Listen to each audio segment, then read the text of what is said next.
Hello po, good day. Bali, ito na po yung inyong Nintendo Switch OLED na pinaservice nyo po sa amin. So, naka-dual boot na rin siya. Meron na siyang jailbreak mode and yung ating legit mode. Android din yan. Okay. So, triple boot na po pala. Just to clarify. So, yung third boot is yung ating Android. So, right now, we are accessing yung ating jailbreak mode po kasi automatic na rin naman siya. Every time that we turn on normally yung ating switch, ang una niyang i-access ay ang jailbreak mode natin. Anong firmware nito? 19. So here are the games that we were able to install, yung mga requested games po ninyo. Yung 256, inserted na rin po siya sa inyong switch, and then yung inyong SD card, naka-tape lang po siya sa likod. Meron rin pong included na game card. Nandito lang sa pouch. Game card ninyo. And then sa album folder, andito naman yung ating mga homebrew applications. Now, pakita ko na lang din mabilis because we are currently on jailbreak mode naman.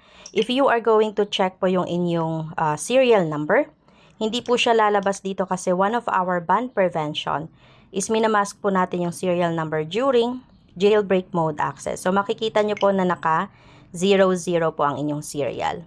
Now, you don't need to worry naman kasi makikita nyo rin yung serial ninyo once you've accessed your legit mode. So, turn off lang muna natin yung switch and then before we turn it back on, we just need to wait around 10 to 15 seconds to make sure na yung mod chip po natin sa loob is totally turned off na rin. Ibang serial nito.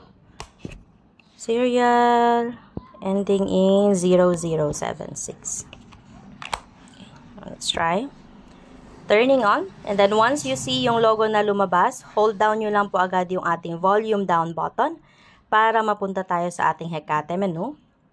Now, for normal procedure, to access our legit mode, isa-select lang po natin yung legit mode sysnand. But currently, dahil hindi pa po stable yung update na bagong lumabas, we just need to temporarily follow this process to access our legit mode. Select nyo lang po yung close.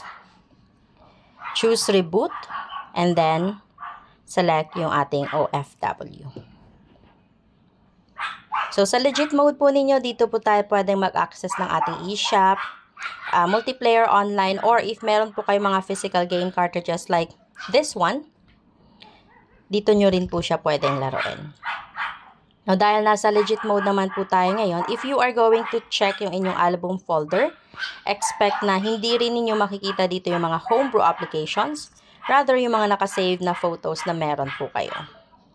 And then, gaya po ng sinabi ko kanina, yung inyong serial number ending in 0076, dito nyo po siya makikita sa inyong legit mode access. 0076, which is same dun sa sticker sa likod ng inyong switch unit. So, turn off lang natin and access naman natin yung ating third boot, which is our Android naman. So, same thing, we still need to wait around 10 to 15 seconds to make sure na yung mod chip natin sa loob is totally turned off muna.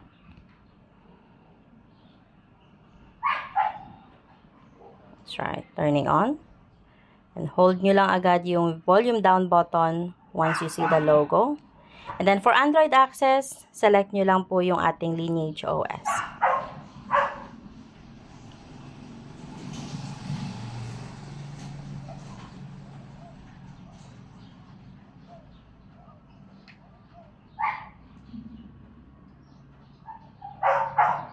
So, kayo na po yung magko-configure rin ng settings for Android like yung location, daytime, etc.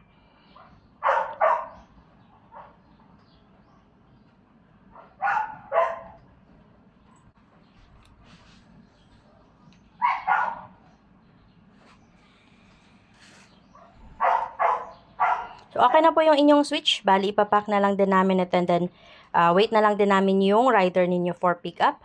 Pa-update na lang din po pala kami sa name ng inyong rider. Thank you po and happy gaming!